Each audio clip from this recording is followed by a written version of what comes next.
జున్ను నీకు దండం పెడతా ప్లీజ్. నేను ఇప్పటికే అంత పిచ్చి లేచి ఉన్నా, నువ్వు ఇంకా నాకు పిచ్చి లేపకు జున్ను. ప్లీజ్ ఆ ఫోటో మాత్రం డిలీట్ చెయ్యి, ఎవ్వరికి చూపియకు. ప్లీజ్ జున్ను, నీ కాలు పట్టుకోమన్నా పట్టుకుంటా. ఇప్పటికే మా మధ్యలో మస్తు లొల్లీలు అయ్యి ఘోరంగా అయిపోయింది. ఇప్పుడిప్పుడే మంచిగా ఉంటున్నాం జున్ను, నువ్వు మళ్ళీ దాన్ని స్పాయిల్ చేయకు. మరి అట్లయినప్పుడు మళ్ళెందుకు మాట్లాడుకుంటుండ్రు? మీకు కొంచెమన్నా సిగ్గు అనిపిస్తలేదా?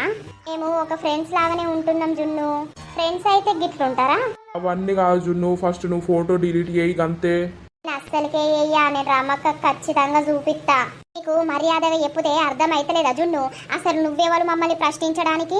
నువ్వెందుకు ఫోటో తీస్తావు? నీకు ఏం హక్కు ఉందని తీస్తావు?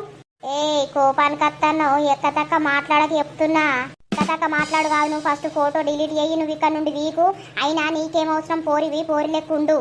నువ్వు నన్ను రెచ్చగొడుతున్నావు లతక్క. మీరిద్దరు ఏవటి వాళ్ళ లైఫ్ నాశనం అవుతుంది. ఖచ్చితంగా మీకు ఏదో ఒకటి ఎండ్ కావాలి. నేను లొల్లి పెట్టిపిత్తా ఖచ్చితంగా. నేను రమక్క దగ్గరకు పోయి చూపిస్తా. ఇప్పుడు చెప్తా అంటే అర్థం కాదా అనే బొడ్డి నీకు? ఏయ్ తన్ను లత, దానికి బాగున్నది ఈ మధ్య, మన మధ్యలకు బాగా వస్తుంది. అయ్యో కొట్టకు లతక్క, ప్లీజ్ లతక్క చెప్పగాని. ఎందుకే మా సాటగుండి ఫోటో తీసి రమకి చెప్తాను? ఇంకా మా లైఫ్ ఏం చేయాలనుకుంటున్నావు అసలు? నువ్వు పోరి లేకుండు గిసొంటి ఏషాలు వేయకు, అర్థమవుతుందా? ఫోటో డిలీట్ చేసి ఇంకోసారి మా జోలికి రాకు. సారీ లతక్క, ఇంకోసారి మీ మధ్యలోకి రాను. నేను డిలీట్ చేస్తా గాని. ఎయ్యి చేసినాక మాట్లాడు, లేకపోతే అది కొడుతూనే ఉంటది. వీడికెళ్ళి ఛీ ఉత్తగరన్న వీళ్ళ జోలి కత్తిని. వీడు లత్తుందని వీడు బాగా రెచ్చిపోతాడు. ఆ ఫోటో డిలీట్ చేసినా కానీ అల్లా వేరే దాంట్లో ఉంటుంది.